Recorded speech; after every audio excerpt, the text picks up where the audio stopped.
Paul says nothing of his accommodations. He says nothing about the food that he's eating, and it probably wasn't that great. He says nothing about his ailments.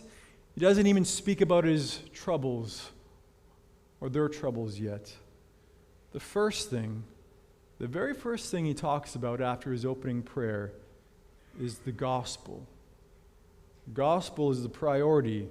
The gospel of Christ is the foundation that will hold all the weight of the trials, the suffering, and the hardships of life, of his life. It is the thing that brings us closer to God. And so that's this morning, if that's your desire, if that's an interest to any of us, and it should be. And here are three effects of when the gospel is a priority in our life.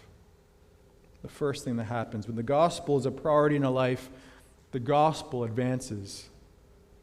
What's he say in verse 12? I want you to know, brothers, that what has happened to me has really served to advance the gospel.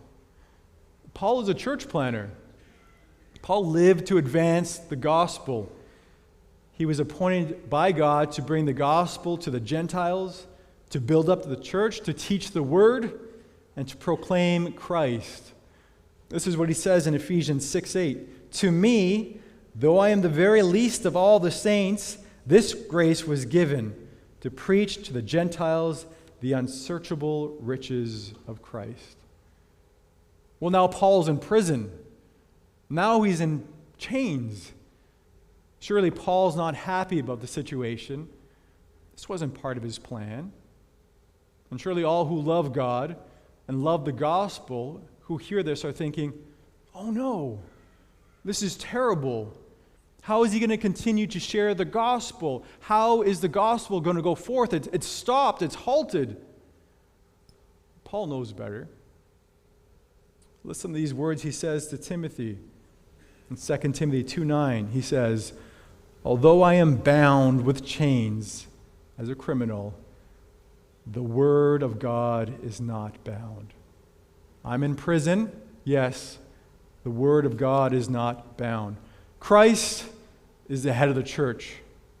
Christ is above all ruler and dominion. He calls into existence things that are not. And so if he wants the gospel to advance, it will advance. If he wants to do it while Paul is sitting in prison, then it's still going to happen. And because Paul is more concerned about the gospel advancing than his own comfort, he can sit and write of good things that are happening. Did you ever stop to look at your own life to see what God's doing?